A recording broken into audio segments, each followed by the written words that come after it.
Hello everyone and welcome to episode 90 of Generation GC. My Immortal, which is not a good Charlotte song. It's not actually a song by any band. Well, it is. It's a song by Evanescence. But today we're talking about the iconic and absolutely infamous goth/emo Harry Potter fanfiction circa 2006. My guest today is Kane of secretfangirls.com. Last time, we talked about moving on from Youth Authority, and on our next episode, which will come after another break, we'll be talking about a song from Good Charlotte. Kane is originally from Richmond, Virginia, but she's lived in New York City for almost 10 years. She owns secretfangirls.com, a music and entertainment website focusing on new and emerging talent as well as established artists. Good Charlotte has been her favorite band since she was 12 or 13, and they still make her feel like she's that age. My Immortal is hands down her favorite fanfic to ever be posted. The mystery behind who wrote it, whether it's a satire or not, and the ability to continue to stump fans, no matter how much digging people do for the truth, makes it even better. Katie still says Gothic and fangs, and it started as a joke, but now she can't take it. This episode is definitely pretty different from, honestly, every other episode I've done of Generation GC. I'm talking about My Immortal because Good Charlotte and their music do play a role in the story, but, that being said, there's a lot to talk about with My Immortal that's not strictly related to GC or even some of the other goth and emo bands that are mentioned. It is a Harry Potter fanfiction, but it's not even entirely about Harry Potter, which is to say, you don't have to be super familiar with the Harry Potter series to understand what's going on in My Immortal. This is an iconic, infamous fanfiction. I mean, it may as well have broken the internet when it was released in around 2006. I don't know if anyone said break the internet then, but the grammar is terrible, the plot makes no sense, and there's just a whole lot of mystery that surrounds it. I had so much fun doing this episode with Katie, and I think you'll really enjoy it. I think you're going to have a lot of fun listening to us talk about something that is super different from anything else we've talked about on the show. I did want to give a trigger warning for My Immortal as well as for this podcast episode on self-harm, suicide, death, pedophilia, homophobia, and biphobia.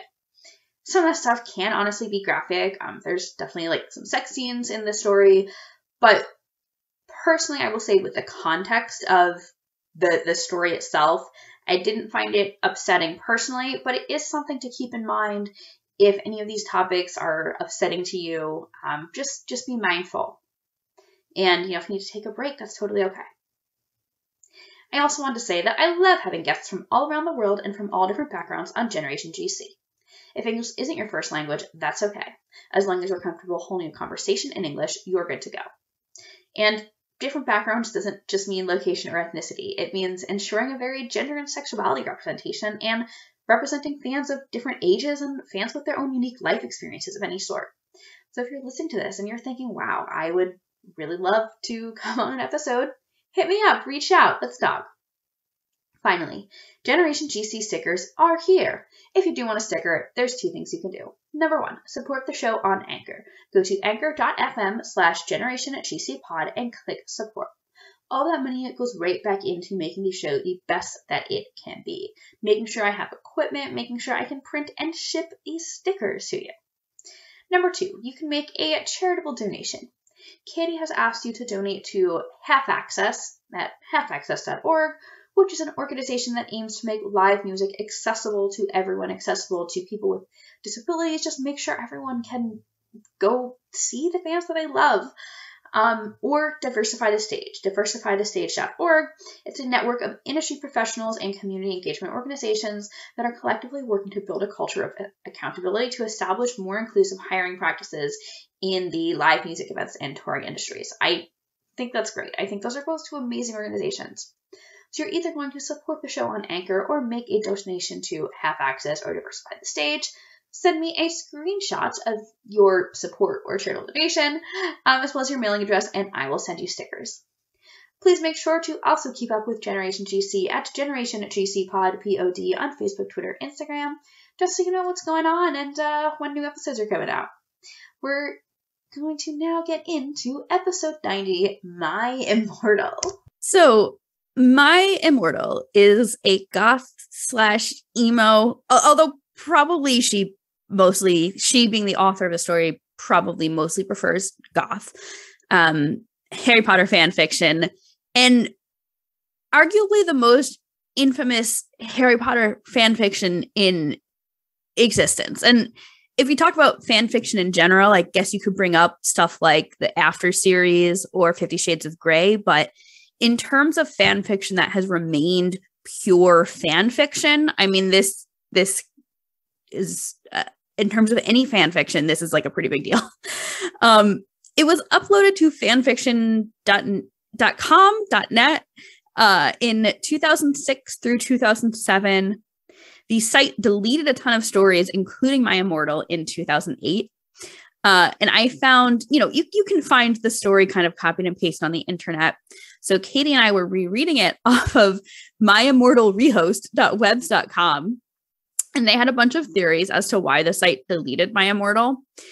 And some of these will come into play as we talk more about the story. But they said, number 1, fan fiction are preps.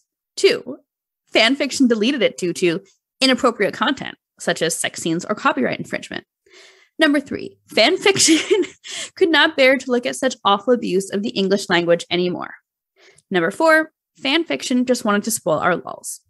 Number 5, so many preps reported it, which links back to points 2 and 1. There was /is, I guess, a petition to get the site to add it back. There was also a My Immortal 2 that I think was supposedly written by someone who said they were Tara's boyfriend, but was not actually Tara's boyfriend. But so Tara Gillespie, aka XXX Bloody Wrists 666 XXX, is the author of this story, the primary author of the story. She can be seen in the story in all the 44 chapters as Ebony, Darkness, Dementia, Raven, Way. That's dark apostrophe-ness, or occasionally as Tara. She also changed her name. I just want to chime in. She also changed her name towards the end of it, that it was Ebony, Darkness, Tara, Way. Yes!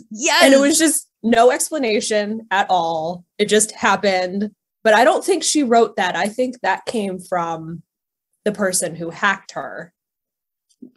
That, I feel like, I don't know. On the one hand, I feel like that might be the person who hacked her, which listeners will get into, but I think this is chapter 33. Ebony is hooking up with a character, we'll discuss this later, who says, "I love you, Ebery," which, like, what? Nothing makes sense in this story, and I think that's why it's just endured for so long. Yeah. And that's why people love it. Like exactly. Me. It's the whole, like, the lore around the story, I think, is what makes it fascinating. Exactly.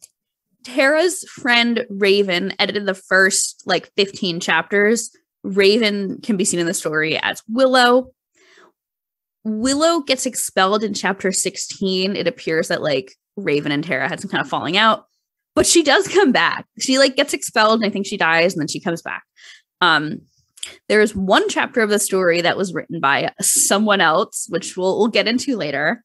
But really, who is Tara? I mean, the whole thing, and we can discuss this. We'll discuss this later because there's so many questions I have. But Tara Gillespie, what is relatively certain is that Tara Gillespie is not a real person by that name.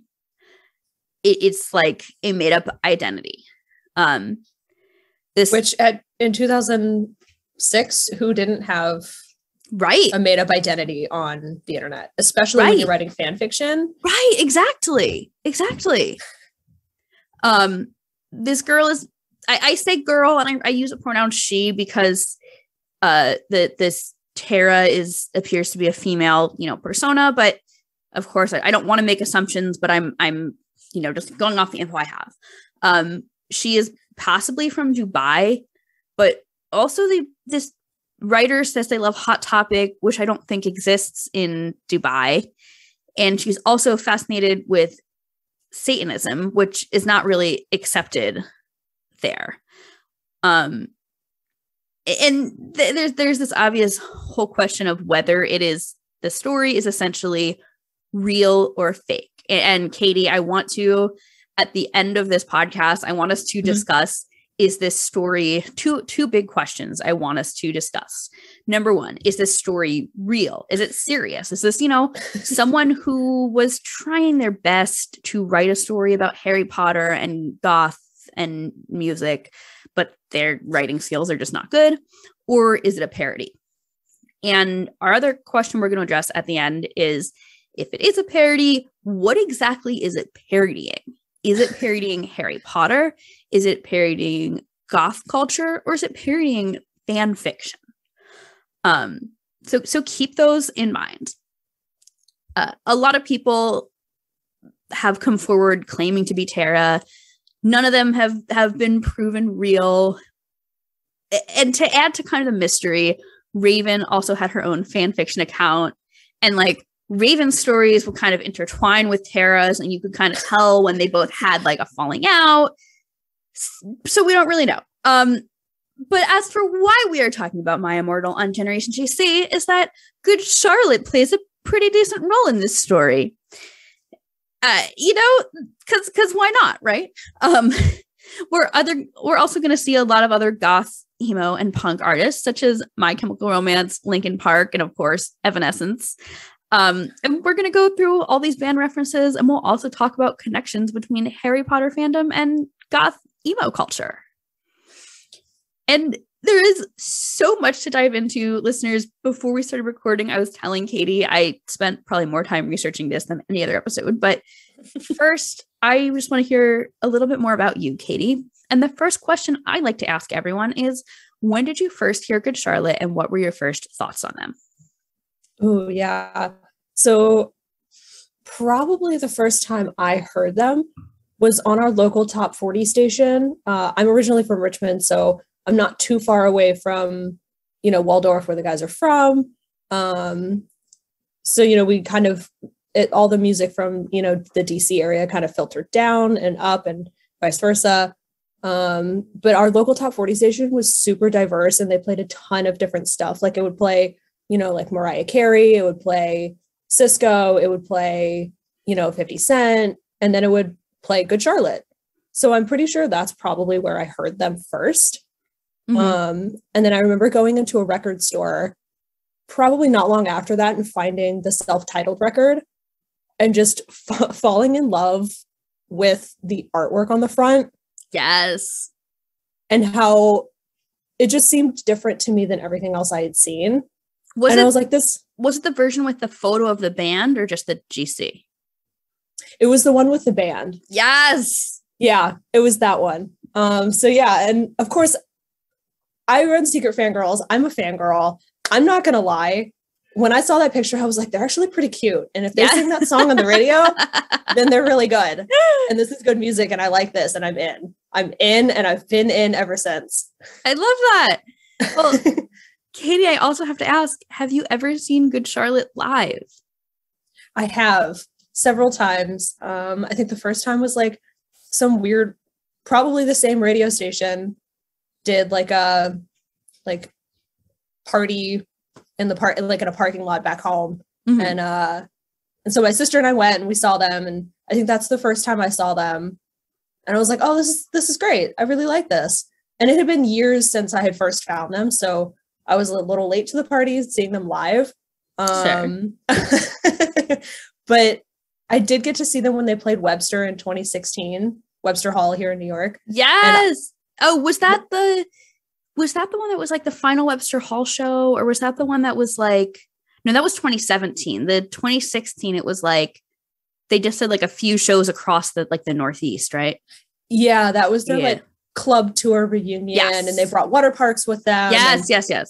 And that was the first time I saw Water Parks. And again, I was in from then. But I was on Barricade. That was the first time I'd ever been Barricade for Good Charlotte. I lost my mind. I was literally speechless for about 2 weeks after the show. Whenever somebody was like, oh my God, wait, you went to the show. How was it? I would just squeak. I would just go, ah! And then nothing would come out. And they were like, I so really it was good. They were like, it was good. I was like, you have no idea. It was incredible. Incredible. Well, Katie, I want to hear more about Secret Fangirls, but first I do want to ask just a little bit more about your connection to My Immortal, as well as, like, were you a big Harry Potter fan? And is that like how you came about My Immortal, or was this just like something you kind of heard about and had to explore? I was a pretty big Harry Potter fan, yeah. Mm-hmm. Going to the book releases at midnight, doing stuff like that. But I think I found Harry Potter, I was about 9 or 10 when Chamber of Secrets was released. Mm-hmm. So I remember checking it out from my school library and reading, the first couple from there. And then, as I got older, I had a job in, later in high school, and, I would go to Walmart at midnight and get the book release. Yeah. And then just burn through it in like 12 hours straight, just reading the whole thing. So, none of my friends could spoil it for me, just going for it. My parents were like, did you really read that whole book overnight? I was like, yeah. And what did you think? What did you expect? Yeah. I was always a voracious reader, and, Harry Potter was, that gateway, for continuing to read through high school, which I feel like some people kind of fall off on it, but that's not how I found My Immortal, funnily enough. Okay. So this translates later to, so I go into high school, in college. So when I was in college, I guess it was early 2009 after the story had been taken down. Okay. From fanfiction.net. And I had a friend in college who told me about this crazy story, because we were all Harry Potter fans, like who wasn't? And it just became this huge thing that my friend group, we would, stay up late, taking turns, popcorn reading the story. Oh my God. Watching the dramatic reading videos on YouTube. And we, just quoting things and saying, like, oh, because I'm gothic. And, instead of thanks, we would say fangs. Yeah. Yeah. Thanks for coming on the show, by the way, Katie. Thanks. You're welcome. Yeah. Thanks for having me. Of course. Because we're gothic. Yeah. Yeah, exactly. Yeah. So it's, it kind of spun out from there. And I think everybody kind of forgot about it, but I still say fangs to this day for serious. And I kind of wish I could break it, but then I kind of don't. Right. Yeah, I think I will say I did not, and listeners, I was telling Katie this before we started recording. I did not actually read the whole My Immortal until like doing this, but back in the day, like I read Harry Potter fan fiction. I read so much Harry Potter fan fiction. So I knew about it. I knew the extremely iconic first chapter, which we're definitely going to have to do a reading of. I knew there was this whole mystery, but I didn't read the whole thing until recently. But I can't even imagine what it would have been like living through reading this in real time. Oh God, I can't imagine. I've just tried to imagine that, and well, we're gonna talk about, for anyone that never read fan fiction, a common theme in fan fiction at the start of every chapter, you would have an author's note, an AN, and the author would talk about like, thanks for reading, thanks for all the great reviews, and oh, by the way, I'm going to be, starting school soon, so updates might be a little slower, things like that. And there were a couple times in this story where Tara took, she like went away for a month or whatever. So I just would be so curious what it was like experiencing that in real time. Katie, I also want to know a little bit more about secretfangirls.com. I mean, I would just love to hear a little bit about starting the site and what you're trying to do differently from other music sites. Yeah, of course. Thank you. Thanks for asking. Yeah. So my sister and I actually started it back in 2013. Oh, wow. So we've been around for a hot minute. So we both have degrees of journalism. And when I graduated college, I had some time on my hands and I was like, well, what am I going to do? And I was like, I might as well put it to good use. Sure. And I always loved music. And, we always, loved picking up the teen magazines, in the grocery store, because who doesn't? Mm-hmm. And we started to get a little frustrated with us kind of, and I think every fan kind of feels this, when you pick up those teen magazines, there's only 4 or 5 artists in there that they cover consistently. Yeah. Yeah. And we were kind of getting frustrated with the coverage always kind of going in one direction. Mm-hmm. And, we were like, how come these artists, these kids are good. This band is great. I love them. How come they're not getting picked up? They should totally be in here. Everybody would love them. Yeah. So we kind of started the site as the online answer to that. Okay. And we like to say it's written by fans for fans, which I think is a little bit different than some places. Yeah. Because some places I see that, and this isn't to knock them. And, I'm super impressed with everybody, who started their own publication. It's not easy. And I commend them. We try to have fun with it, and we don't take ourselves that seriously. Yeah. There's a lot of talk, and, this is something I've thought about in recent years, especially since I've, kind of pivoted from like writing about music and doing a lot of photography to more like, mm-hmm. This podcast, as well as doing occasionally like artist bios. Mm-hmm. I feel like and this especially comes into play with things like, in-person interviews, for example, but, or really any like interview, but in general, I do feel like there's a certain pressure. I mean, there's always an expectation that you be professional, right? And I know that right. It seems like we're about the same age, Katie. Mm-hmm. And I know that for me, when I was starting out in like music journalism and interviews and photography in like 2011, I felt like to be professional meant that I had to take off this I am a big fan thing. Right. And, of course, you're not going to like interview someone and be like, oh my gosh, you're so hot. But I do like, I really appreciate, I feel like you're just really embracing just being a fan, which I think is so awesome. And what I said in my notes, I was like, I feel like your writing style, it's like friendly, it's conversational, kind of like the cool older sister that knows everything about your favorite bands. Yeah. I mean, I do have a cool older sister who does know everything about our favorite bands. There we go. So it works. And I like that you called it conversational and friendly, and that's kind of how we like to stay. Yeah. With our coverage. I don't want to talk down to the fans. The fans are not, the fans they're young. They're not stupid. They know, honestly, they know so much more than you think they do. Mm-hmm. And than most publications give them credit for. And they can tell what's BS and what's real. Yes. Do you know what I mean? Absolutely.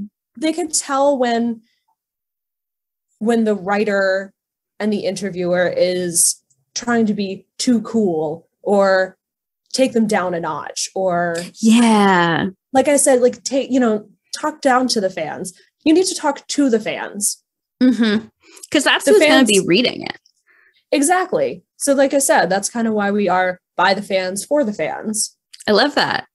Well, I have to ask Katie, I mean, every time, whenever I connect with people who are writers or photographers, I always love to ask, who are some of your bucket list artists that you'd want to interview and photograph?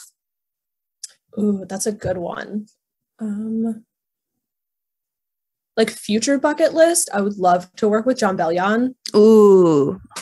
I think he's just so talented.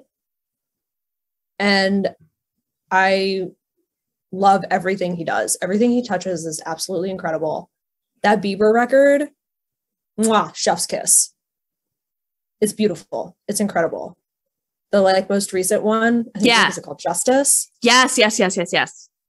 Incredible. Ghost of You. No, Ghost. That one, that song, beautiful. Love it. Perfect. Amazing. And honestly, just going to slide this out into the universe. If Bamboozle 2023 wants to take me out for their media team, I would so be down, and that would be so sick. I'd support it. You know, I mean, just get yourself on the train to Asbury Park, you know. Right? I'm in New York. It's not that far. Yeah, exactly. I mean, it's what, like a little over an hour train. Right. I love it.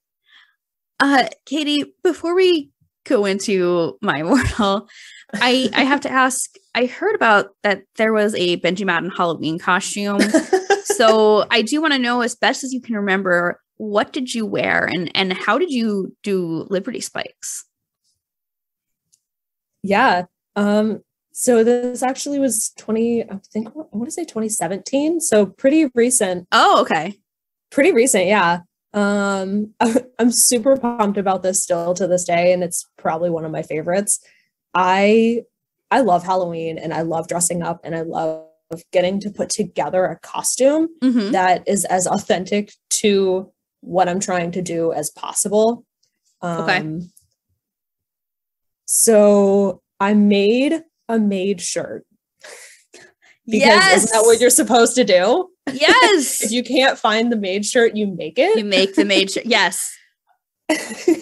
So I got like the mismatched letters from Michaels. I ironed them on the shirt. Yes. It didn't look great, but it got the point across. Yeah. Oh and my God. Was like, is that real? I was like, I really made this. I had the tall socks, the Vans, the super baggy Dickies. Yes. And let me tell you, I see why everybody wore them, because they're so comfortable, and the pockets.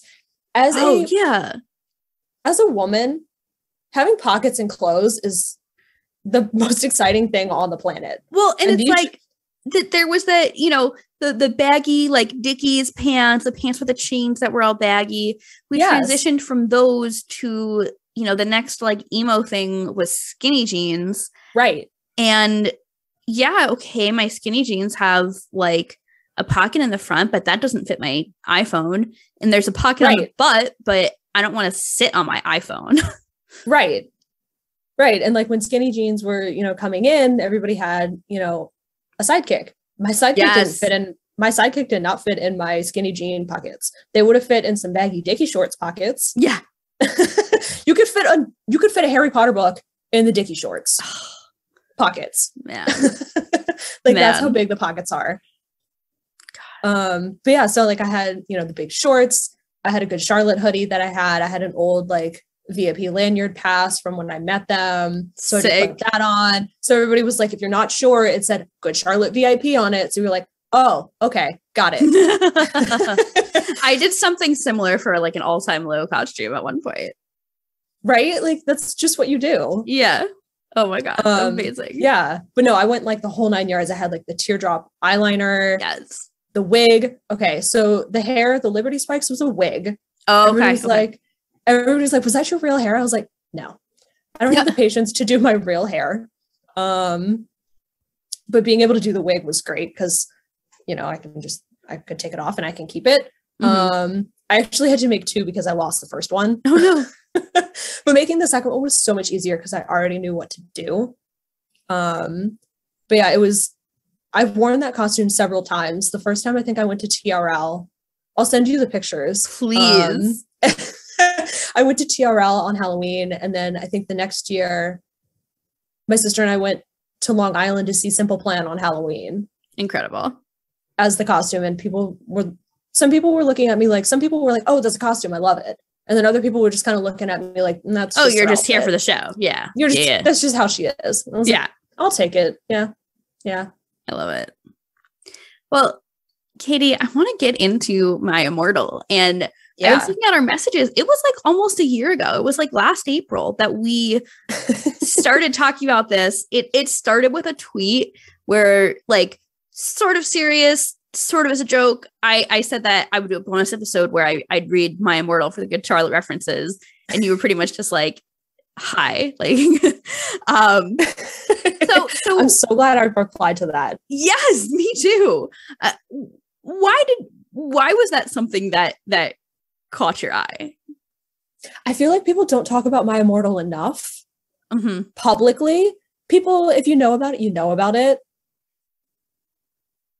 But it's probably been erased from your memory at this point. Right. But I feel like people don't talk about it enough. And I'm just so glad that you said something about it on Twitter publicly. And I was like, yes, me, hi. Right here. Yeah. I am so glad, because I think just being able to do this with someone, I think really, just makes it all the more fun and entertaining and exciting. Absolutely. Before we go much further in, this will be at the top of the show in the intro that I record later as well, but I do want to give some content warnings for pedophilia. There are some sex scenes. There is a lot of cursing, mentions of suicide and death. There is a lot of self-harm. Can you think of anything else, Katie? I would just put a general trigger warning. Yeah. On the whole thing. I mean, it's pretty jarring to be reading a lot of it. And I would put in homophobia. There were a couple lines in them where she said some things that are now in 2022 seen as very homophobic, because they are. But when it was written in 2006, that was just kind of like the culture. I'm not diminishing it, but yeah, it was the culture, and that was just kind of what people said. There was a lot of, also, I don't know if this fits under homophobia, but there was a lot of like fetishization of bisexuality, specifically bisexual men and men, having like involvements with other men, which, again, to be perfectly honest, like that was a thing that I remember seeing around that time, especially in like, the goth emo culture. People would be like, oh my God, it's so hot watching emo boys kiss each other, which like looking back, like what the fuck? Right. It's very strange. Yeah. I will say, listeners, I please abide by trigger warnings if it's going to be something that upsets you. I will say I did not find it I found it very jarring. I didn't find it triggering or upsetting, because the story itself, the whole thing is just so out there and out of pocket that I was like, what is even going on? But definitely, mind some of those trigger warnings and content warnings for sure. So this is a Harry Potter fan fiction, but this is a gothic Harry Potter fan fiction. So everyone has gothic names. Harry Potter is vampire because he drinks blood. Draco is, sometimes he's still Draco, but sometimes he's Dracula. Probably my favorite is Hermione is Bloody Mary, Bloody Mary. I think that's really good. Professor Trelawney, I think, is also Professor Sinister. I think so. I think so. It changes. It's kind of name changes. Right. It's kind of hard to tell because a lot of the names are misspelled, and it's not even like constantly misspelled. Like Snape is Snap and Snoop. Dumbledore is Dumbledore, etc., etc. Ebony is Ennaby, Ebony, also Tara. Sirius is like the word Sirius. Lucius is Lucian. Voldemort is Volsamor with an X. Sometimes. Sometimes. Lupin is Lumpkin. Trelawney is Trevelry. I have to read this quote from the My Immortal fandom wiki, which honestly, highly recommend just exploring that. On the Tara Gillespie page, they said, what's most distinctive is Tara's fondness for ignoring canon. To put it simply, she takes some of the more primary characters from the Harry Potter series and turns them into almost always bisexual vampire goths who constantly wear black, worship Satan, are depressed, suicidal, and are transferred to Slytherin. I'm pretty sure all of our main characters are in Slytherin. Yeah, I'm pretty sure everybody's in Slytherin now. It's like what I remember, Katie, from like these days on the internet is like you would always hear about punks versus preps.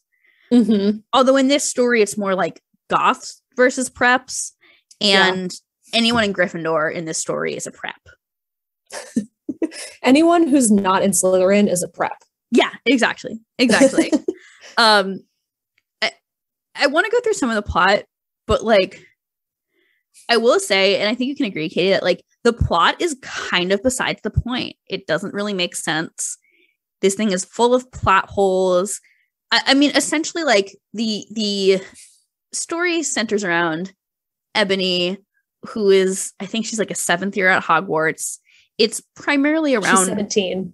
Yeah, it's primarily around her relationship with Draco Malfoy, because of course the goth girl is in love with Draco. Right, but he's not Draco like we remember him from the books. No, he's like a sensitive, I think, he like bisexual, possibly also vampire. Gothic. Gothic. Yeah. Who dyes his hair black with like blue streaks or something. Yeah.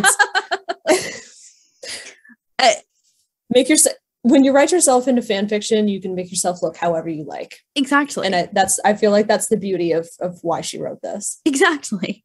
I want to read, I'm going to read a couple just like highlights of, I'm focusing right now more on plot. We'll get to some quotes in a bit, but yeah. First couple chapters, Ebony starts talking to Draco. He asks her to a Good Charlotte concert. Chapter 4, they're hooking up in the Forbidden Forest and Dumbledore like walks in, which is like something that I feel like happens a lot in this series, that there's like a sex scene and then like a teacher or someone else like walks in, which like, I don't know. Yeah. It almost feels like, is that like a fetish? Like that someone's gonna like walk in? Are they just trying to be weird? Like, I don't know. I feel like Tara was so young that she thought that was just how it happened. Yeah. Because that's usually how it happens when you're watching like a TV show or a movie or something. That's a good point. I feel like that's where that came from, but I'm not Tara and I'm not not privy to anything that, she could have been into. Yeah. A little bit later, I think this is chapter 14, vampire Harry and Ebony walk up to see Wormtail, also known as Snaketail, torturing Draco / Diablo. Wormtail calls them despicable preps and asks if Ebony will have sex with him. And I think that's when Ebony is like, ew, you're a pedophile, something like that. Couple chapters later, Willow has been like expelled and killed off, but then she comes back. And Gothic Dumbledore shows up to save Ebony from being killed by Voldemort. Chapter 20, and this is like, I would say some of that homophobia and that like fetishization of like man and man relationships from kind of like the early mid 2000s and like emo culture. Snake and Lupin were doing it. Tara really liked saying doing it in like an empty hall, which would normally be a turn on for Ebony. She loves seeing guys do it. But since Snape and Lupin were now, Snape, but since they're now both preps, it was not. Couple of chapters later, all of our goth friends see a prep named Brittany from Gryffindor. She's wearing a pink miniskirt and a Hilary Duff t-shirt. They give her the middle finger.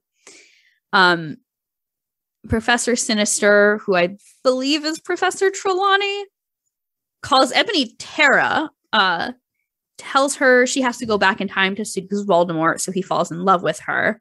So that's kind of a big plot in like the second half of the story, that Ebony has to like go back in time to seduce Voldemort, and like she goes back to seduce him in a dark room, and there's posters of Nirvana and MCR on the walls, and like, but like also it's the 80s. It was supposed to be the 80s, which very number one, Nirvana and MCR were not really bands in the 80s, and number two, Voldemort definitely was not like at Hogwarts in the 80s.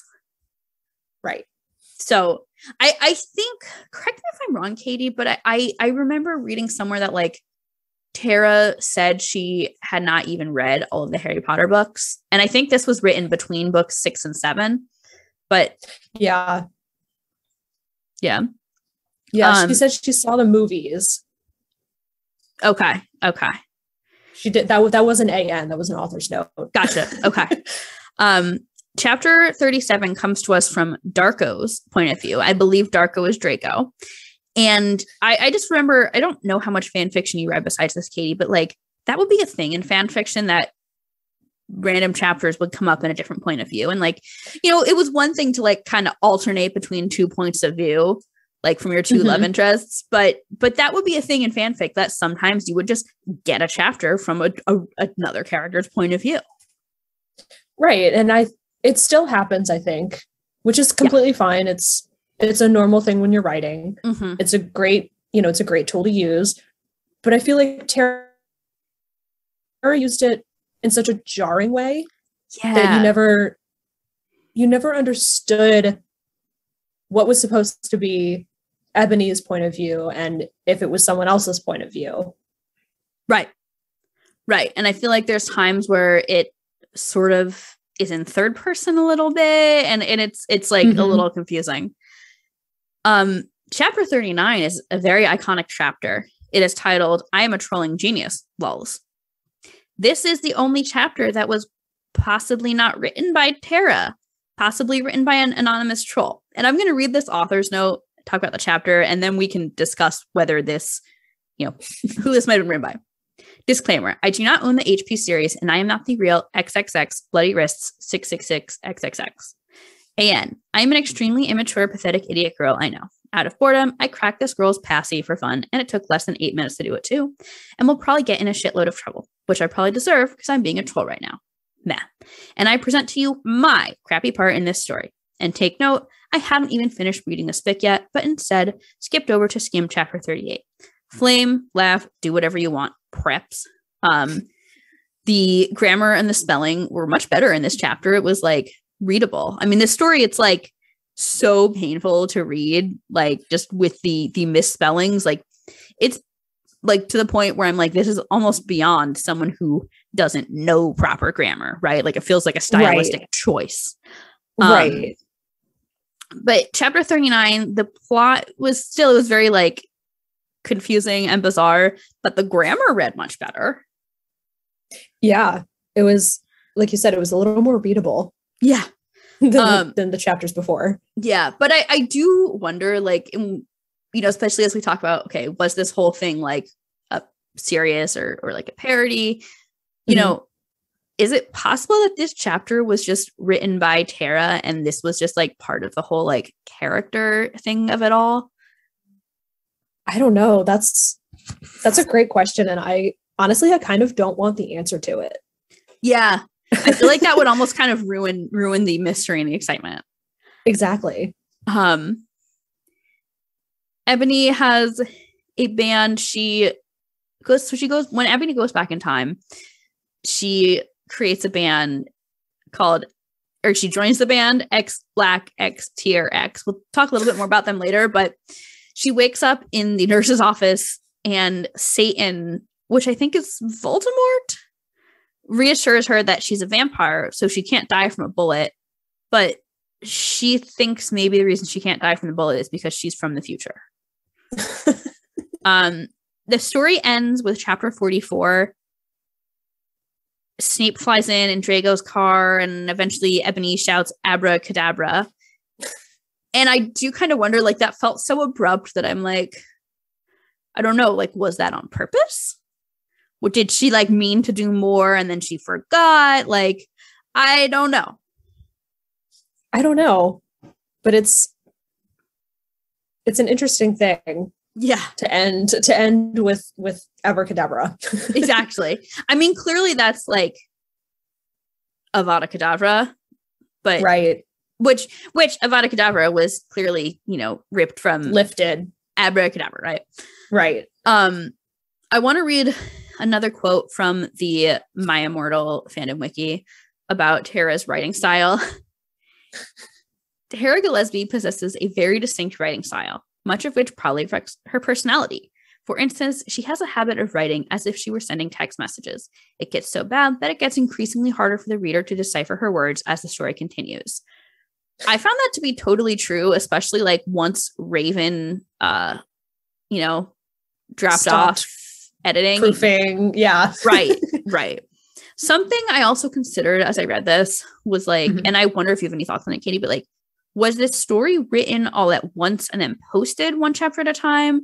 Or was it written like chapter by chapter, which kind of was how fan fiction I feel like usually was written, was like chapter by chapter. But yeah, when I was rereading it, it felt to me maybe she wrote a couple chapters at a time and just posted one by one. But yeah, that could explain some of like the, I'm going away for a month stuff. Because she knew she would need time to write like the next 3 chapters kind of thing. Right. But the chapters are so short. Right. And I'm sure, if Tara's probably our age, because let's be honest. She was probably about our age when she wrote this. Yeah. When we were young. She was probably the same age we were at the time. Right. Yeah. Right. Not current age. But yeah, it feels like maybe it could have been a couple chapters at a time. Maybe one by one every now and then. The writing a couple at a time could also explain why some of it feels so disjointed, where it's like you could have like, 3-4 chapters that sort of like flow together, but then you might be like, oh, wait, how did we get here? And I will say like a thing in fan fiction, like it would kind of feel like, oh, I have to update. And so sometimes you would have a short chapter and that's just what it would be, Right. I want to go into, Katie, all of the Good Charlotte references, which I had a note here that I was going to go through the story again and search Good Charlotte, GC, Joel Madden. I got a bunch here. If I'm missing any, let me know. So we're going to go chapter by chapter.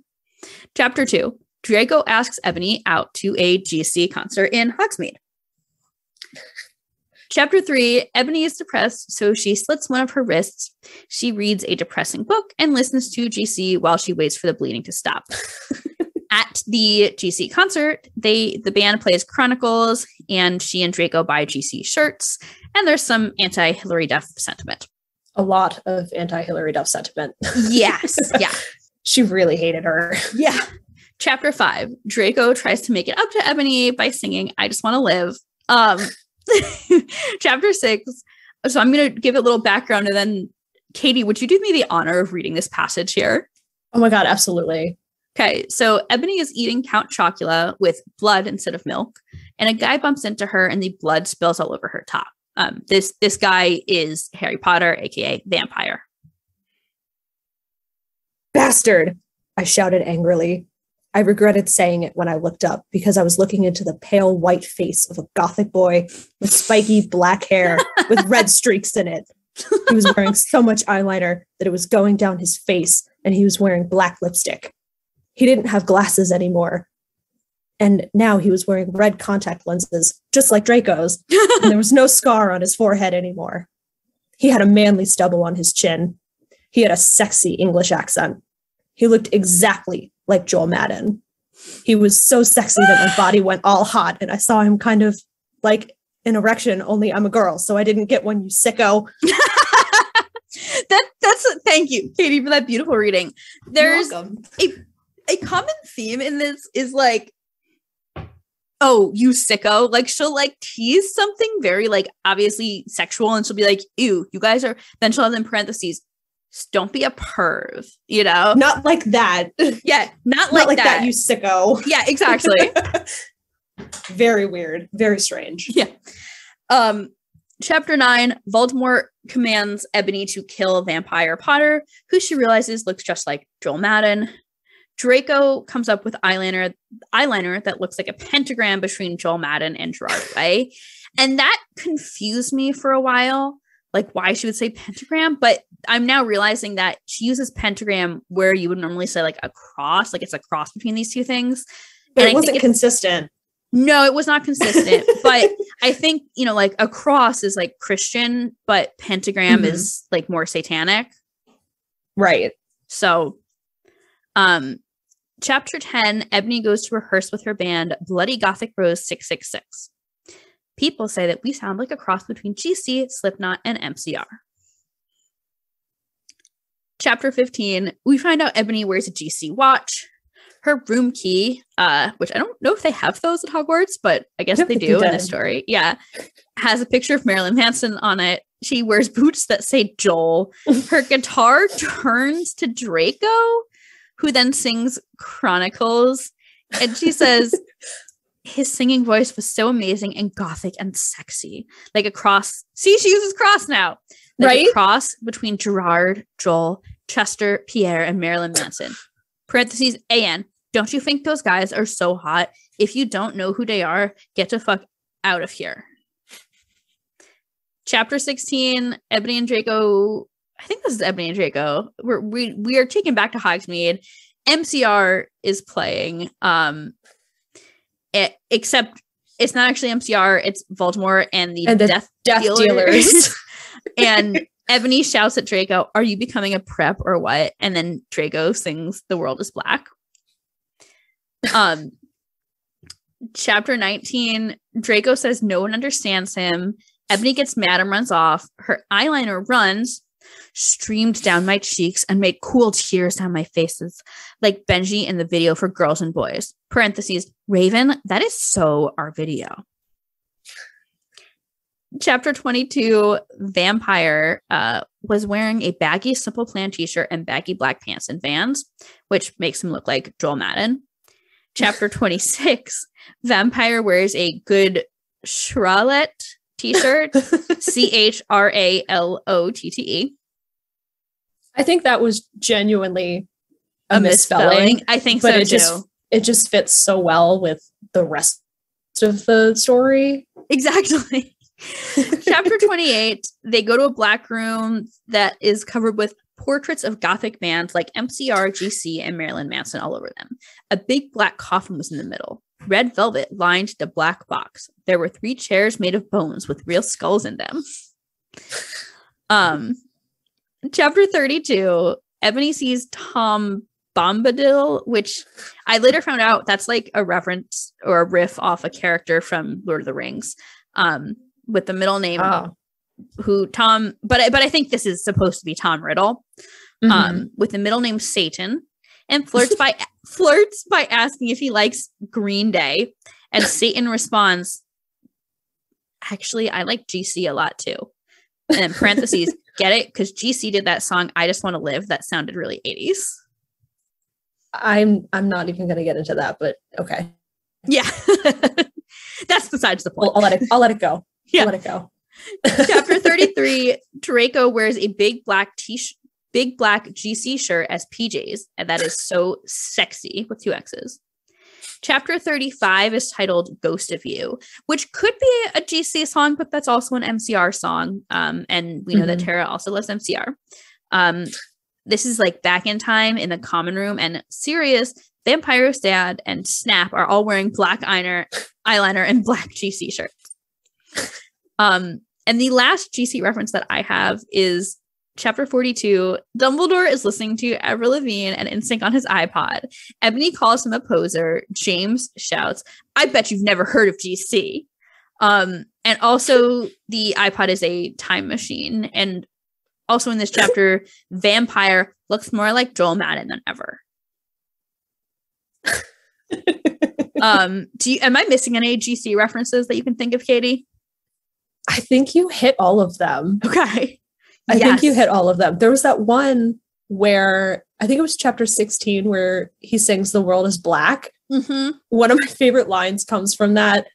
Inabi was flattened because it is not even a single. Yes. Yes. Yes. Right. Because like if he sang, Lifestyles, he might be like a poser fan that just heard them on the radio. But if he's singing "The World is Black," like he's like he's real GC. Truly. Yeah. He's a real gothic. Exactly. Yeah. Some of the other band references, we'll go through some MCR references first. Tara loves My Chemical Romance. Who doesn't? Yeah. Chapter 12, Draco says a spell. Petulus, Marengo, Me Chemically Romacio, parentheses, for all you cool gothic MCR fans out there, that is a tribute, especially for Raven. I love you, girl. And then the spell continues, Imo Nato Okeo.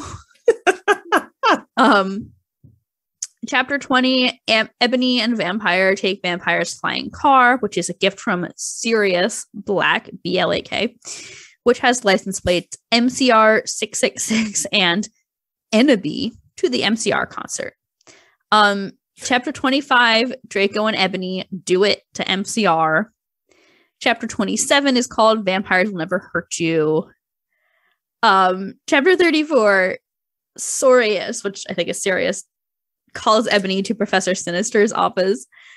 And she says, I had wanted to fuck Draco or maybe listen to MCR or Evanescence. I came anyway. Chapter 37, the band consisting of Silas, Samaro, and Snap were practicing MCR's Vampires Will Never Hurt You. Sirius asks to be called Hades. Chapter 38, Ebony is like flirting with Satan, aka Voldemort, back in like the 80s. And to flirt, she says, oh, well, I totally decided not to commit suicide when I heard Helena. Chapter 42 is called The Black Parade. Chapter 43, Draco is in the Great Hall. Ebony asks if he's okay. I'm not okay, he screamed depressedly. I thought of the MCR song and I got even more depressed because that song always makes me cry. And then they start hooking up in front of everyone. Not a lot of Evanescence references, considering this story is called My Immortal. But we do, I think we got one maybe in chapter 1 even, but in chapter 9, Draco was crying all hot and angsty because seeing sensitive bi guys is really hot. And she says her hair was all up in a messy, really high bun like Amy Lee and going under. Parentheses, email me if you want to see the pic. I think, yeah, chapter 1 is really where she describes My Immortal, Evanescence but it falls off, especially for being called My Immortal. Everyone's like, oh, it must be No, it's not no, absolutely not. Chapter 35, the goth band X Black X Tier X is practicing and they need a new singer. So Ebony asks if they want to hear her sing, and they play a Gurnday song, Boulevard of Broken Dreams, which Ebony sings, and then she becomes the singer. I thought you were going to say gothic band Green Day, and I almost lost it. Well, they are a gothic band. Come on. That's true. I'm a poser fan. Sorry. But if we're talking about gothic bands, then we can't forget Linkin Park. Absolutely not. In chapter 18, Ebony and Draco had You Know What to Linkin Park. The Great Hall got a goth all black makeover with posters of poser bands like Ashley Simpson and Backstreet Boys. A couple chapters later, at 24, Draco shows up in a black gothic Linkin Park shirt. And I think this is one of the few times that gothic was spelled GOTHIC instead of GOFFIC. We got a couple Marilyn Manson references. Chapter 33, Ebony jumps into a pensive, goes back in time. Satan asks her to a Marilyn Manson concert in Hogsmeade. Chapter 38 is this Marilyn Manson concert, and suddenly Marilyn Manson stops singing, and he introduces the band, their band X Black X Tier X. So like, wait, Marilyn Manson was opening for this little Hogwarts band? That's incredible. Love to see it. So good. Any other like band references I'm missing that you can think of, Katie? No, I think we got a Panic at the Disco mention like once, like someone was wearing a Panic shirt or something. Oh, we did? I think so.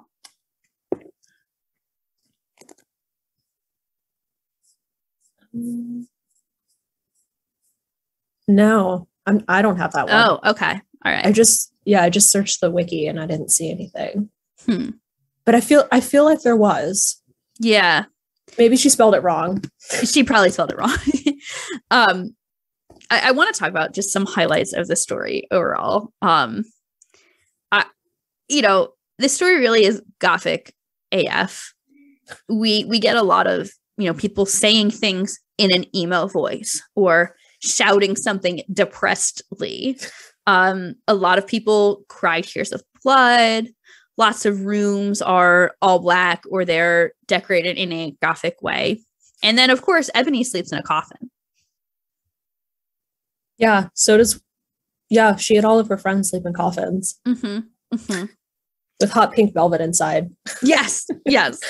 Because, why not, right? Why not? I love all the author's notes. I have a few here, but Katie, do you have any author's notes written down that you wanted to read for the crowd? Or do you want to just... I don't... Do you want to take... Yeah, we can definitely take turns. Let's take turns reading these.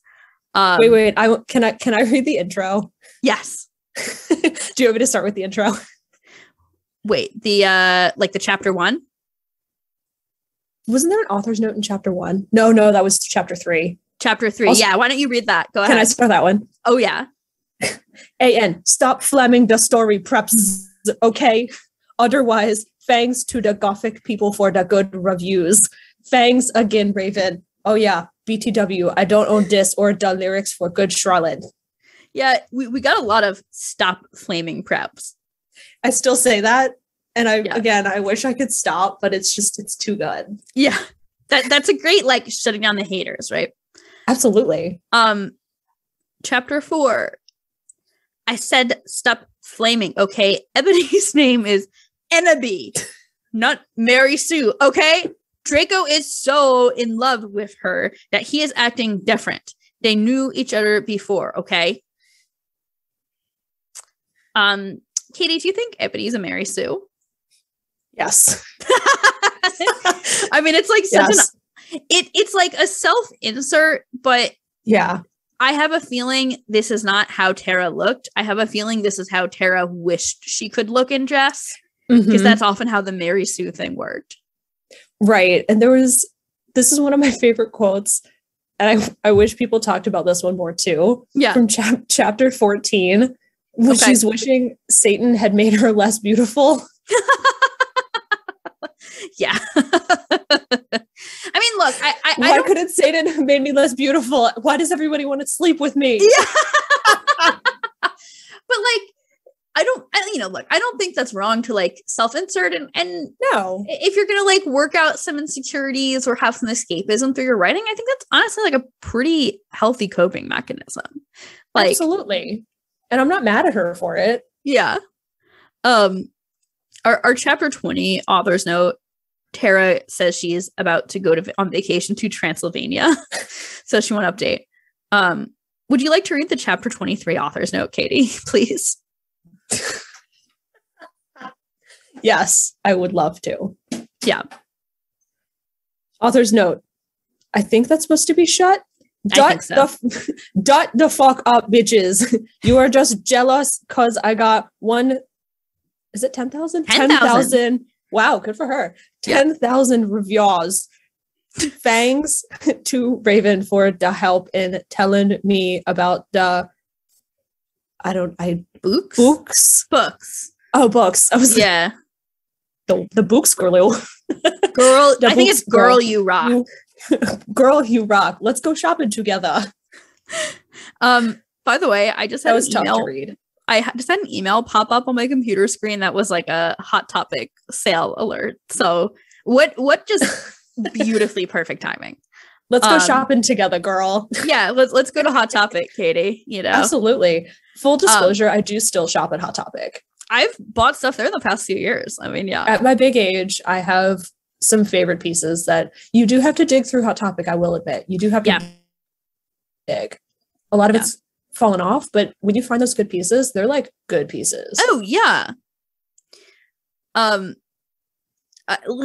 go to the chapter 42 author's note, which has a very interesting theory, and I will say, I hate to say it, Katie, but in some ways, there's a little part of the chapter 42 author's note that actually has aged extremely well. Yes. Oh my God, the new book is coming out really soon. I can't wait. I think that Snap will be really the same person as Voldemort, cause they are both half-blood, so that will explain why he killed Dumbledore and he hated Harry. And then Harry will have to commit suicide, so Voldemort will die because he will really be a Horcrux. OMG, I hope Draco and Harry get together. That will be so schmexy, won't it? If they don't, then JKR is homophobic. Thanks for the help with facts. Medusa, you rock. Yeah, I mean, the JKR is homophobic. You know, I know she's been a little more in the news for being transphobic specifically, but, you know, I would argue that, unfortunately, that is something that's aged pretty well from here. Yeah. Also, the word schmexy just unlocked something for me that I completely forgot about, and I wish it would just go back into my box. God, schmexy. Well, right, like you know, sensitive bi guys kissing each other was so schmexy, but it was just a sign of the times, and it was just very strange. But yeah, that unlocked something that I had forgotten about. Yeah. I want to read a couple of notable passages and quotes. And Katie, I really hope you could do me the honor of reading the chapter 1, our intro. Yes, this is my favorite. This, if I ever did a live reading on stage for somebody, I would totally do this. I would totally memorize this and do it. It would be incredible. Are you ready? Good. I am so ready. Hi, my name is Ebony Darkness Dementia Ravenway, and I have long ebony black hair. That's how I got my name. With purple streaks and red tips that reaches my mid-back and icy blue eyes like limpid tears. And a lot of people tell me I look like Amy Lee. Author's note, if you don't know who she is, get the hell out of here. I am not related to Gerard Way, but I wish I was because he is a major fucking hottie. I am a vampire, but my teeth are straight and white. I have pale white skin. I am also a witch, and I go to a magic school called Hogwarts in England, where I am in the 7th year. I'm 17. I am goth, in case you couldn't tell. And I wear mostly black. I love Hot Topic, and I buy all my clothes from there. Oh my God, am I actually Ebony? Oh God. For example, today I was wearing a black corset with matching black lace around it and a black leather miniskirt, pink fishnets, and black combat boots. I was wearing black lipstick, white foundation, black eyeliner, and red eyeshadow. I was walking outside Hogwarts. It was snowing and raining, so there was no sun, which I was very happy about. A lot of preps stared at me. I put up my middle finger at them. Katie, that was beautiful. Thank you. Thank you. You're very welcome. I saw a TikTok of someone like reading this, and like as they read it, she was like, you know, putting on a wig and doing her makeup. It was a while ago. I wish I could find it, but so good. So good. Dear listeners, if you find it, please share it with us. Right. Chapter I guess I stopped kind of taking notes for a bit in the middle, but and Katie, I definitely want to hear like whatever other, you know, quotes you want to read us all. Chapter 27, preps were obviously trying to be gothic, wearing the him sign on their hands, despite them not having actually heard of him. I don't know where to start with that one. Yeah. Well, it's just like there's so many in that sentence, like there's so many mistakes. Obviously is obviously no B. Trying is missing the Y. Number 2. There's an extra letter B. Gothic is GOFFIK. Wearing is missing the A. Hands has a Z. Despite is missing the S. Actually is completely misspelled. Like it's so much. She misspelled actually that way because the word hell is in it. Oh, wow. That was a note later on. Okay. In another chapter. She goes, get it? Because hell. I was like, that's okay. See, it's stuff like that I'm like, okay, like there's no way this can't be like a parody, you know, like it has to be right. There has to be some self-awareness. There has to be, but then you have to put yourself back into 2006 and wanting to be that gothic, right, emo queen, right. You know? Oh yeah, I mean, and just like wanting to be, you know, I think a common theme. So one question I had here, Katie, and we'll go back to some quotes for sure, but like, you know, one question I had is, why do you think there would be a connection between, you know, goth emo culture and Harry Potter? Like, why specifically would we find Good Charlotte in this story? I have an answer to this, but I'm really curious what comes to mind for you. I feel like it was the witchcraft of Harry Potter that had a lot of people upset at the time. And it was the same kind of upset that they were at counterculture. And I think that's kind of, for me personally, that's where I see the tie-in. Because it would have been, you know, the older generations that were not as accepting of witchcraft being burning books public. And right, burning women at the stake a couple centuries ago. Yeah, right. And like the people in the Bible Belt were very upset by it. They were trying to ban Harry Potter books because they, in their eyes, saw that it was promoting Satanism. So that's where I see that kind of crossing in. I mean, we've brought up a couple times on this show, there's Common Sense Media and Plugged In by Focus on the Family, which are two like entertainment review sites with like a Christian family oriented bent. So they kind of like, it's basically websites for like Christian parents to decide if a piece of media is appropriate for their good Christian children. And, you know, they'll have sections like, is this like, what age is this appropriate for? They will shout out pro-social content. So like, I mean, a song like We Believe by Good Charlotte, obviously those sites loved because they're talking about we believe in this love, right? Right. A song like The River, where they're sort of questioning religion a bit. A song like The Anthem, where they like kind of rail against school. That's objectionable content, right? Right. And Good Charlotte is like such an interesting one to read those things about, because some of these sites will take such issue with some songs or some lyrics, but they will be so on board with like, you know, I'm sure Thank You Mom, for example. Right. You know? My thought, so the gothic sort of, you know, the you know, opposition to, so I definitely think there's something to what you were saying about like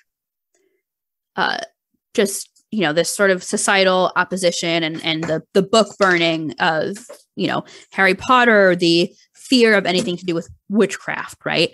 I had two additional thoughts, which number one was like, you know, there's a lot of goths, at least nowadays, seem to have this fascination with like Wicca and witchcraft, right? So there's that like obvious connection.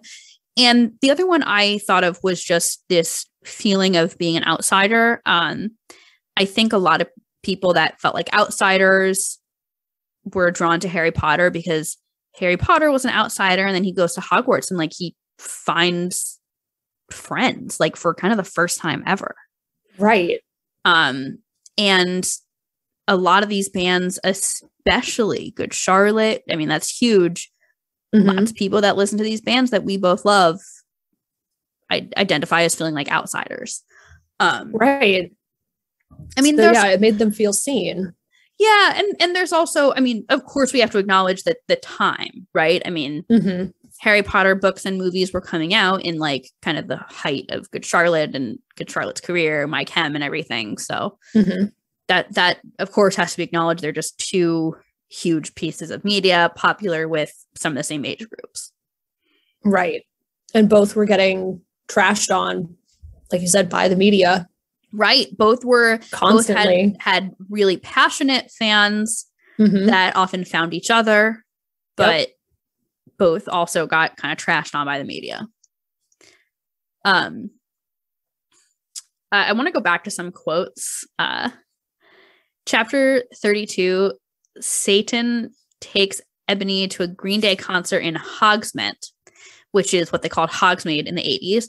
And they go shopping at Hot Issue, which is what they called Hot Topic in the 80s.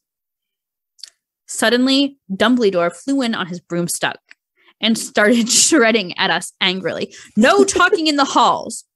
He had short blonde hair and was wearing a polo shirt from American Ogle Outfitters. Stupid goths. Satan rolled his eyes. His so mean to us goths and punks just because we're in Slytherin and we're not preps. So yeah, 80s Dumbledore was a prep, guys. So preppy. Yeah. Katie, would you do the honor of reading this quote I have from chapter 39 about Ebony coughing up blood and Satan showing some concern? Yeah. I'm sorry. It's something I had to do to fulfill my duty as the noble Gothic Mary Sue. So good. So good. Later in this chapter, first person becomes third person as Bloody Mary sees Ebony's body, which then incinerates and turns to ash. And then could you read this for me, Katie, please? Of course. All the silly goth clothes dropped from everyone's bodies. Author's note, I will refuse to explain how the hell that happened. That was all spelled correctly. Weirdly. I know. And in their place, clothes the characters would normally wear in canon appeared on their bodies. So good. And okay. Ebony is in hell and her emo clothes are gone and she's dressed like a prep. Pink Hollister polo, Abercrombie denim miniskirt, and American Eagle sew bag. They forgot the rainbow slides. So. Oh. Chapter 39, Draco is doing it with Snap, which, by the way, teacher-student relationship? Yeah, not okay. Ebony, Willow, Vampire, and Bloody Mary shout, "You fucking prep." That seems to be kind of like the go-to kind of insult, like calling someone a fucking prep. In 2006, that was a huge insult. Being called a prep or a poser was devastating. Yeah. Yeah. It was the worst thing you could say to somebody. Yeah. Wait, can I read? I want to read this next one. Yes, please. So this is chapter 42 when Draco tries to commit suicide after Ebony almost killed herself and she runs off to find him. I ran sexily down the stairs into the great hall while the portraits around looked at me scaredily. There was hardly anyone else in the stairs and there was an atmosphere of horror. On the way, I saw Brittany laughing on the stairs. She was wearing a slutty pink shirt with flowers on it, a blue jean skirt, Abercrombie, and pink stilettos. She looked just like a pentagram of those fucking preps, Hilary Duff and Lindsay Lohan. So good. I can't. It's just, she really hated Hillary. Yeah, which specifically among Good Charlotte fans was a common sentiment at the time with Joel dating Hillary. And I mean, it was kind of like you hated whoever your, celebrity crush was dating because you wanted to be dating them. Right. Yeah. I mean, I think that's like still kind of a thing to some extent. Like even with younger kids, like, of course they hate whoever their crush is dating. And I mean, I know I've heard that like K-pop idols, like they'll have in their contracts that they can't date because like someone's going to get upset about it and their fans are going to wish they could be with them. Right. And it gets dangerous. Yeah. When it gets to a certain point. Yeah. We do have, by the way, in this chapter, we have our panic reference. Oh, you're right. Vampire, so he was wearing black eyeliner and eyeshadow, like iPod letter I shadow. He was wearing a black leather Jackson, leather pants, a Panic at the Disco concert shirt, and his black Congress shoes. He looked more like Joel from Good Charlotte than ever. Parentheses, did you hear their song, The River? It rocks. I was so worried you died, moaned Vampire.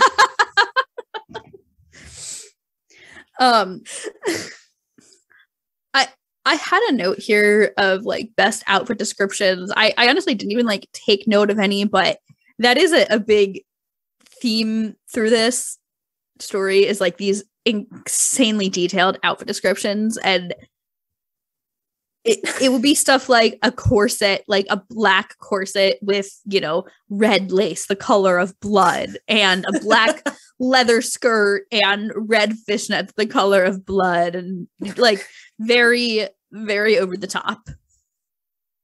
I think it's not even a clothing description, but one of my favorite descriptions of herself as Ebony comes in chapter 2 when she's describing herself in the morning. Okay. And it's carried through, and I wonder if it carried through because of My Immortal or if it's just classic fanfic behavior. I put on 4 pairs of earrings in my pierced ears, and I put my hair in a kind of messy bun. So like in fanfic, what I've noticed is that the main character likes to get up in the morning and put their long blonde hair in a kind of a messy bun. Yeah. And I wonder if it all stemmed from this, or if that's just, you know, kids who write fanfic, if that's just how they wish their hair. I was thinking about that just as we were talking. I think some of it is this like self-insert like fantasy, right? And maybe these girls all wish they had long blonde hair, and I almost wonder if some of the like benign details, like I got up and put my hair in like a high sort of messy bun, if that was like because they are like truly imagining themselves doing this, right? That's my theory on that to some extent. You know, of course, yeah. There's also the probably not like a someone with like super high level like writing experience, but you know, there's also like writing is a form of art, right? And exactly. yes, grammar has rules, but you know, I don't even we're not even talking about grammar. Writing is a form of art. Art is expression. And this is expressing what fan fiction is meant to express, which is using like, and I feel like I'm speaking so like, you know, academically, but like fan fiction is using popular or already known, already created media as a medium to often to express something about yourself, to express an idea you have. So like, I don't really get the impression, and this is just my guess, I don't really get the impression that the real Tara actually dressed like this all the time. I get the impression she wished she could dress like this. Oh, absolutely.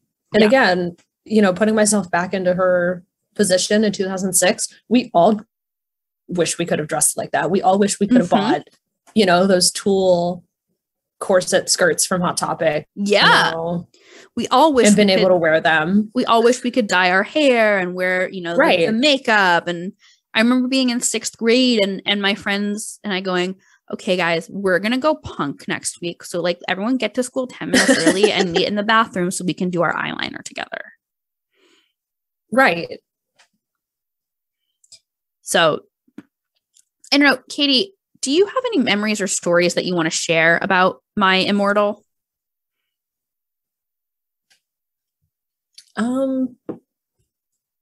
I think it just comes back to me being introduced to it when I was in college and just loving, you know, those like super late nights, you know, just hanging out, you know, in that easily accessible group of friends that all had, you know, this exact same interest as you. And just being able to stay up late and watch, you know, all of the dramatic readings on YouTube, and to just, we were all theater kids too. So it was us doing dramatic readings of it, you know? Yeah. And stuff like that, which I really enjoyed. And I know probably at that point, people are going to say, well, you were probably too old to be reading fan fiction. Right. There's no age limit on fan fiction. No, when the pandemic hit, I dove so hard into fan fiction, and truly it was like a comfort thing. It was a comfort thing. But it was. I would say the thing that comes to mind, it's really not My Immortal, but kind of fan fiction specifically, is like, you know, I wrote fan fiction. And I did okay. Like, obviously never made money from it, but like, I would have some readers that like, you know, would send me really sweet messages. A bunch of people I would add on MySpace. We'd chat on MySpace, you know, a couple people that, you know, I text with. One girl I actually like ended up meeting up with at a show. And like, I, you know, saw her most recently in 2019 at a show. Right. I love that. Yeah. But you know, I wrote quote unquote serious fan fiction. Right. And not going to go into the type of fan fiction I wrote or the stuff I wrote fan fiction about, but you know, I remember I wrote, I think 2 or 3, but you know, it started with one, like fan fiction that was like a purposely bad fan fiction. And it was like, you know, like, you know, a couple chapters, like it was very short, but it was purposely bad. And it, like, I knew that was a thing, that people wrote purposely bad fan fiction. I knew what My Immortal was, but like that purposely bad fan fiction got more reviews than anything else I wrote. And it was a mix between, oh my God, this is hilarious. This is incredible. Please write another chapter. And what is this? Like, what the hell is this? This is the worst thing I've ever read. Right. And I feel like that also kind of ties into music in general. Yeah. You know, there's artists that I'm blanking on a couple people. Oh, well, Rebecca Black. Yeah. Was Friday serious, or was that her purposely bad fanfic? I mean, she was like 13 and you know, so she probably thought it was serious and genuine at the time, and now she looks back, and I think she looks back at it like a purposely bad fanfic. Looking back and like, I totally meant to do that, like, completely. I have to ask, Katie, because this is a Good Charlotte podcast, when you read My Immortal, what Good Charlotte songs would you choose to soundtrack it? I think Tara did that for me. Okay. I can't listen to anything on Chronicles without cackling. I feel bad saying this, but I physically cannot listen to it because it reminds me of My Immortal, and I can't listen to it because I can't take it seriously. And I'm so sorry to you guys, but it's not you, it's Tara. Right. I mean, we have Chronicles of Life and Death. We have I Just Want to Live. The World is Black, possibly Ghost of You. The other one that comes to mind for me is My Bloody Valentine, just because that's a very gothic song. Oh, absolutely. Yeah. I want to talk about some responses, media coverages, and reviews of this. Some of these reviews, by the way, are very long, so we can skip around and, you know, read select passages from these reviews. They're very long. I do want to mention, in addition to the dramatic readings, there is apparently a My Immortal movie that may still be available on YouTube. This is the first time hearing about it. Yeah. We also have to mention these spin-offs. Raven, I believe while Tara was writing My Immortal, Raven was writing a story called I'm Not Okay, which got canceled when the two of them fought. And then they later wrote a story called Ghost of You together, which could be named after either the DC song or the My Chem song. I'm going to read some of these Google reviews. And please. I honestly, like, I don't usually touch Google reviews, but there were some really good ones. So we're pulling from these. And I was very pleased to see that most of the Google reviews gave it 5 stars. Itchy Bear gave it 5 out of 5. I'm reading select passages from this. Itchy Bear gave it 5 out of 5. My Immortal is, without a doubt, the magnum opus of Tara Gillespie. It is indeed an enduring classic, and it has transformed me as a person. It pushes the limits of literature as an art form. The story is masterfully crafted and not afraid to take risks.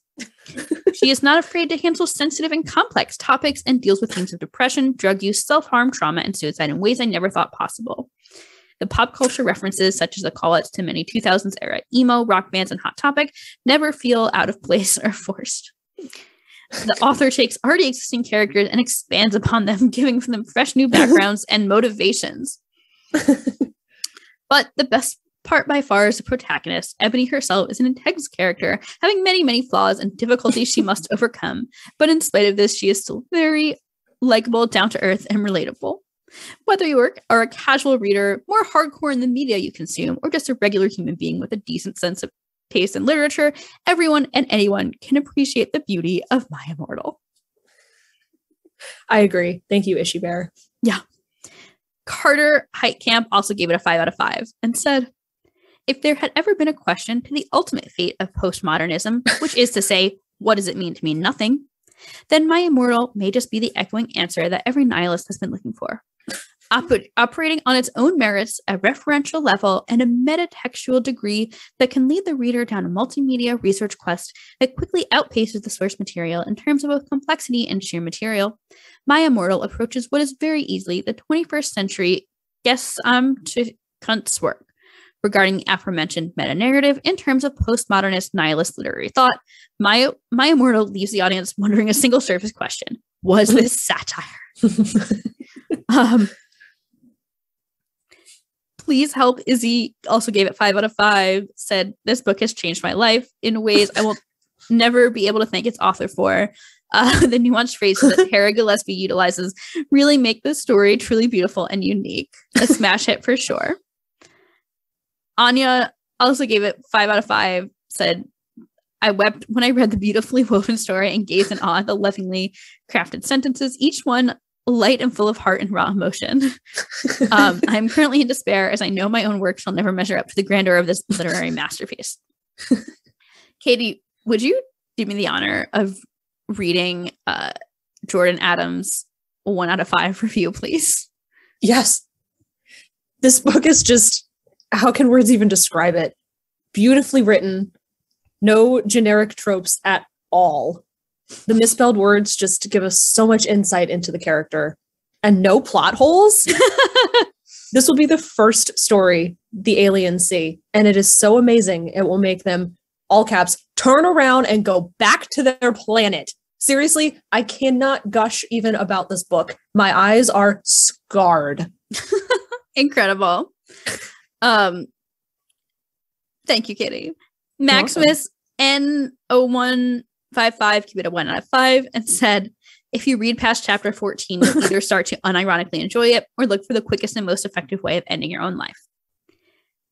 Nadia Maiwand gave it a 1 out of 5. Has a lot of spelling errors. Not only that, but it looks like it was written by a 2-year-old. Waste of my time. Nadia doesn't know good media. No, she does not. Sorry, Mont. Sorry. There are some reviews on fanfiction.net. It's not the original upload. I just want to read a couple highlights. Raver 1601 said, my brain is never going to recover from this. Liv Ia said, this is satire. This has to be satire. Tell me this is satire. I think my favorite from this batch was XX Goth Babe XX. Yes. I am forcing my friends to listen to me while I read this aloud. It is a great bonding exercise. Less than 3. Oh, absolutely. Which I'm not saying that was me, but it's not me. You can't be the only one. The Fundamentals, a website, wrote a big review of this. Tara's notes, I'm going to read some selections. Tara's notes express disgust at the term Mary Sue, and she insists that Ebony is not perfect. She's a Satanist. That's at least a basic acknowledgement that the story has values dissonance for some people. It doesn't make her a nuanced character, but the author is self-aware, I think. ... I think. Yeah. All of this ties back to the other leading question. Is My Immortal a troll fic? It's hugely tempting to think it is, because it makes Tara Gillespie a masterful bad writer who hits and worsens every bad note at the right moment. Like if Gordon Ramsay had written the recipe for Sandra Lee's Kwanzaa cake. And yet, there's a special something about the composition of the fic that portrays too much incompetence. There's a repetitions I mentioned, then there's Tara's fetishizing of gay bisexual relations, which is not trolly, but is downright offensive. This Slate article, I mean, I love Slate. I read Slate all the time. This Slate article is impeccable. Like Stonehenge or the works of Shakespeare, we'll probably never know who is behind My Immortal, the massive Harry Potter-inspired text that is widely regarded as the worst piece of fan fiction ever written, but there's no shortage of theories.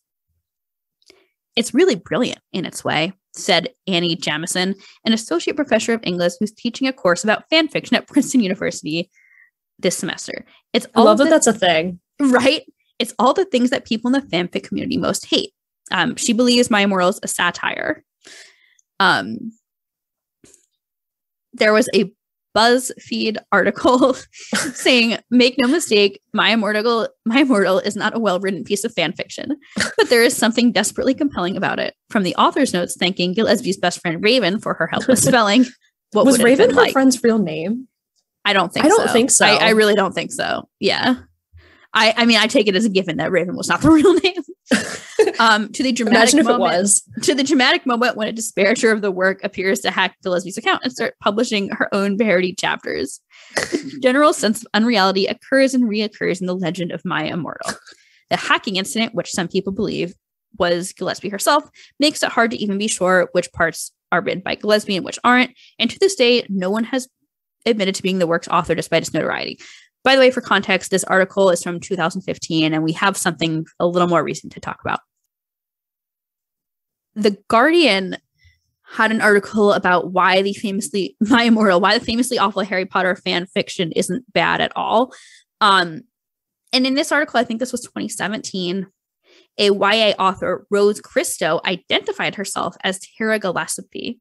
She did this in part to debunk the theory that Lonnie Sarum, who was the author, and she was supposed to have this whole memoir, which I think it was about how My Immortal was part of like her searching for her brother or something. Yeah. But the memoir got canceled because all these documents she provided as proof were fake. Wait, documents of what? Her brother? I think it was documents that like supposedly proved her identity, and like a document showing the text of the story on her computer. Oh, God. Which like, okay, do you know what you did when you would I would do that. I would send fan fiction to my friends. Like, yeah. Friend was going on vacation. Oh, I'm not going to bring my computer. Oh, it's okay. Let me like copy all of the, chapters of this fanfic in a Word doc, email it to you. You can print it out, Right.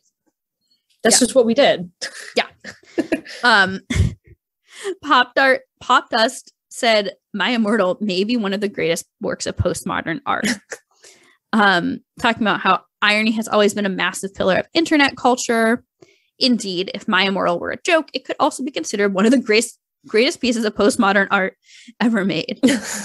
Importantly, postmodern art does not need to exist within the context of a museum. An intentionally bad fan fiction designed to shed a light on the ridiculousness of 2000s era fan fiction and its surrounding community would most certainly fit the criteria. Doubly so if the author, in character, engaged with critics in order to further the surrounding drama.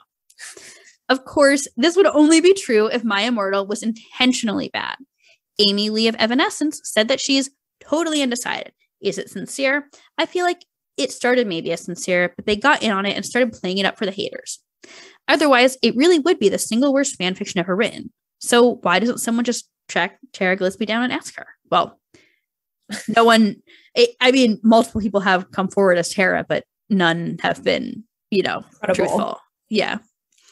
I agree with Amy though. Yeah. I think it started as sincere for sure.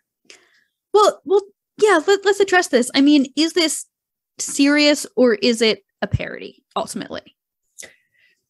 I think it can be, I think it can be both. I think the author seriously started writing it, but then once they saw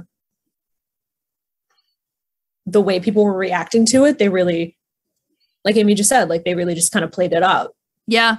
And like you said, you wrote an intentionally bad fanfic, and that was the most reviews that you would ever Oh, gotten. by far. Yeah. So I think once you kind of start to see that, and that starts begging the question of the way people present themselves online. Mm-hmm. If you know that this is going to strike a chord. Yeah. Then what? And get you more reviews, more likes, more views. Why not? Yeah.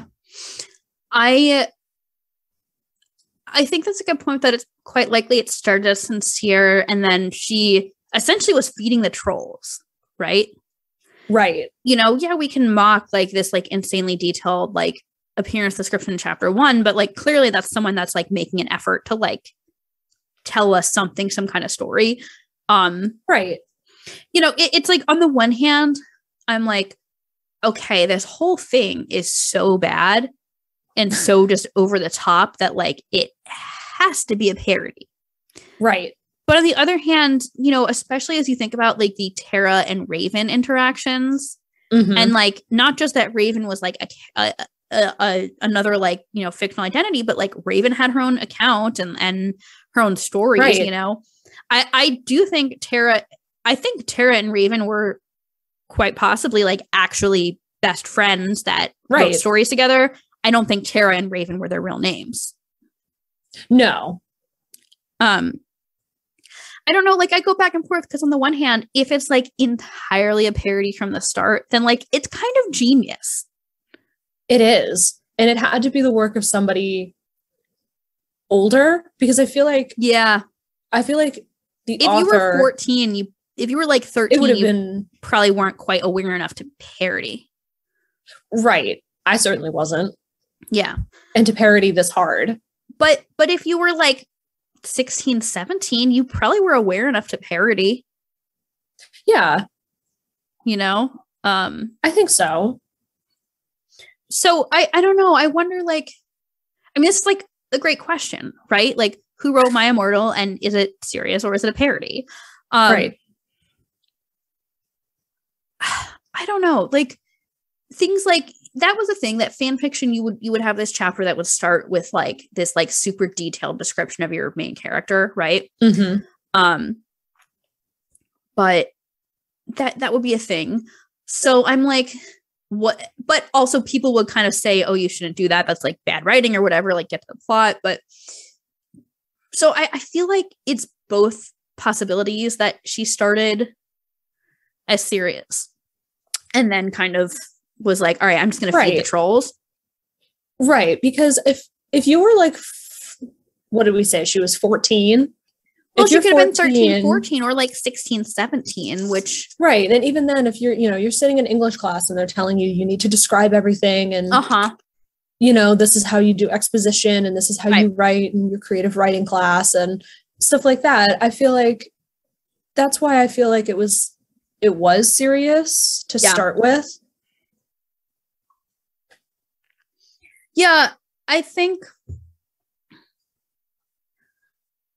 I would be interested to find if we ever find the actual author. Yeah. I would be interested to find out if they continued creative writing and read their later works. I would be too. I feel like, I don't know. I wonder if like maybe this person, another possibility I want to throw out is like this person wrote like the first chapter as kind of a joke, but they didn't think anything of it. Right. And then people are like flaming it and they're like, all right, I'm going to run with this. Right. I will say, like, I had some fan fictions like when I started writing that got like really bad reviews, and that like really hurt my feelings, and it would like make me want to stop writing for a bit, Yeah.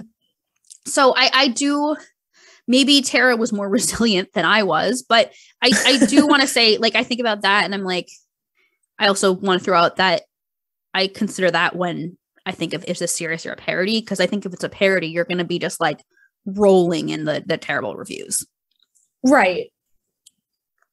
Exactly. Yeah. Well, Katie, our next wrap-up question is, if this is a parody, what exactly is it parodying? Is it parodying Harry Potter, goth / emo / punk culture, or is it parodying fan fiction? Is all of the above an answer? I think it's all of the above. I mean, I think for me, the primary one is fan fiction, you know, because like, right. Yeah, it's Harry Potter, but it's not really about Harry Potter. And yeah, there's all these band references, but it's so bizarrely about that, you know? Right. And I almost feel like it was, I kind of touched on this before, but I feel like it was the precursor to the like Sleeping with Sirens All Time Low kind of era of fan fiction, the like 5 Sauce era of stuff. Okay. When I brought up the messy hair bun thing. Yeah. Like I was talking to some girls at a Big Time Rush event, you know, I guess about a month or two ago now. We're here in February. Yeah. So it's quite a long time from now. You know, we were joking, you know, oh, well, I was kidnapped, you know, by the band, or my parents sold me into slavery to the band. And then the band adopted me. Yeah. And the band adopted me. Yeah. So I feel like this was the catalyst for it. I feel like if you write fan fiction, there's no way you don't know about My Immortal. Yeah. If you're a fangirl, there's no way you don't know about My Immortal because it is so infamous. Yeah. Well, Katie, I mean, I have to follow that by asking, how has My Immortal held up for you over time? Beautifully and horribly at the same time. Mm-hmm, mm-hmm. I think the first several chapters are exactly as I remember them. They bring that magic back to reading something that I want to believe is not real, but I do truly in my heart believe started earnestly. Yeah. As a writer. I think I want to believe that there's something earnest too. And but that because that really makes this whole mystery of who is Tara Gillespie, that really makes it like all the more exciting, I think. Right. And then after the hacking, that obviously things fell off after that, but I think things fell off before that. I don't think it was a hacker. I think it was Tara. Because I think this was Tara like, okay, I'm going to write how I actually would write, but still lean into this bizarro story. That's my theory. That makes sense. I do see that. Yeah. Katie, what has Good Charlotte meant to you over the years, and how has that changed? God, they've definitely meant so much to me. They make me feel like I'm 14 again. Yeah. They make me feel like I'm 14, like I want to write fan fiction. Not about them. Because that's weird. Yeah. But you know, just that pure energy of listening to, you know, the music when you first found it, when you were 13 or 14, you know, that's the kind of stuff that you know, will always love. Whether you want to admit it or not, you're always going to love it. You know, and it kind of, like I said, it reminds me of being 14 and just not having responsibilities. Yeah. You know, and just being able to be free and not have to be, oh, well, I'm an adult and I can't be like this. Yeah. You know? Absolutely. Katie, do you have any last words about My Immortal, about Good Charlotte, or about yourself? Stop flaming, you preps. Yeah. Well, in my mind, I was like, she's going to say that at some point. She's just going to say that. We'll only post this if we get 5 good reviews. Yeah. Yeah. We'll only complete the podcast. So, Katie, I have a Generation GC and Friends Spotify playlist. Yeah. I'm going to have to add My Immortal by Evanescence. Probably have to add I'm Not Okay. Maybe Helena, maybe some Linkin Park.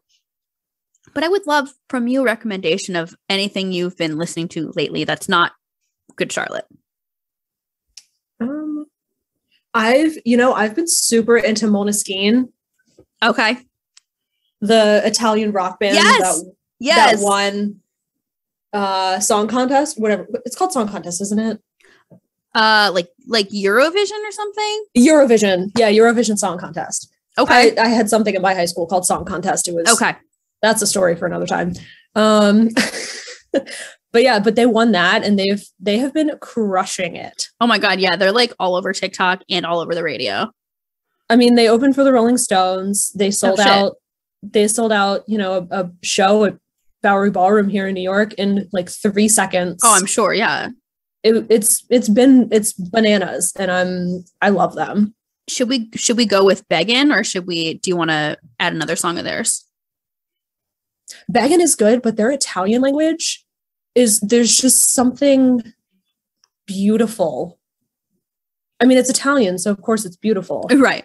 But I feel like they're more, as most people who speak multiple languages, they are more eloquent in their mother tongue. Sure. I would go with In Nome del Padre. Okay. Which I'm obsessed with that song. All right. Amazing. We've got it. Katie, this has been incredible. I thanks so much for coming on this very special Gothic episode. Thanks for having me. I've had so much fun. This has been great. I like to ask my guests for a charity that they really believe in, so we can encourage listeners to donate, to support, or volunteer. What's an organization that you would like people listening to this to support? Yeah, of course. Can I give 2? Yeah. I love Half Access. I don't know if you've heard of. That's like concert, like they're working on concert access for disabled people. Right. They're working to make venues and live events more accessible for everybody. And I think they're working with the Wonder Years, or maybe that's Lead. The Wonder Years are working with somebody, and they're not bringing strobe lights on their packaging. That would be Lead then. Yeah. So they kind of both tie into each other, and I love them. I love what they're doing, and when everything is accessible for everybody wins. Yeah. No, I love that. That's amazing. Yeah. Also, I recently, I was working over last summer with Noelle Skaggs from Fits in the Tantrums. Okay. She created a nonprofit called Diversify the Stage, which is this incredible community that she's built, and they're helping empower and educate the next generation of leaders in the live event and touring industry. Amazing. To create a more diverse industry. Educating young people, from diverse backgrounds, and connecting them with people in the industry, mm-hmm. and giving them the chance that they never thought they would be able to get. She had one student in her inaugural masterclass who interned as her production assistant and then later got hired as her production assistant on their tour. Oh, wow. So it's giving these folks, like I said, the opportunities that, they never thought they would have, and empowering them and bringing them in to create the diversity that people are missing in the industry. Because when you look around at a concert, the roadies are white men. Yeah. Yeah. And people don't think that they can do that because they're not a white man, but you can. I love that. Katie, those are both such wonderful recommendations. Thank you. Yeah, of course. Well, we're gonna head off. Katie, do you want to, of course, Secret Fangirls, but do you want to share some social media? I mean, whether you want to share your own or the Secret Fangirls socials for people to keep up with you? Yeah, of course. You can feel free to follow me on Twitter. At secret_fangirls. That's the Secret Fangirls Instagram. Twitter, and general fangirl train wrecking on there with everything. And then Instagram, my Instagram handle is at @TheRealKatieKane. Perfect. And I post, photos from shows on there and things that I've been up to lately, and again, general fangirl train wrecking. Amazing. Katie, this has been wonderful. Thanks again so much fun. For coming on this special Gothic episode. Listeners, thank you for tuning in. last time we talked about moving on from youth authority.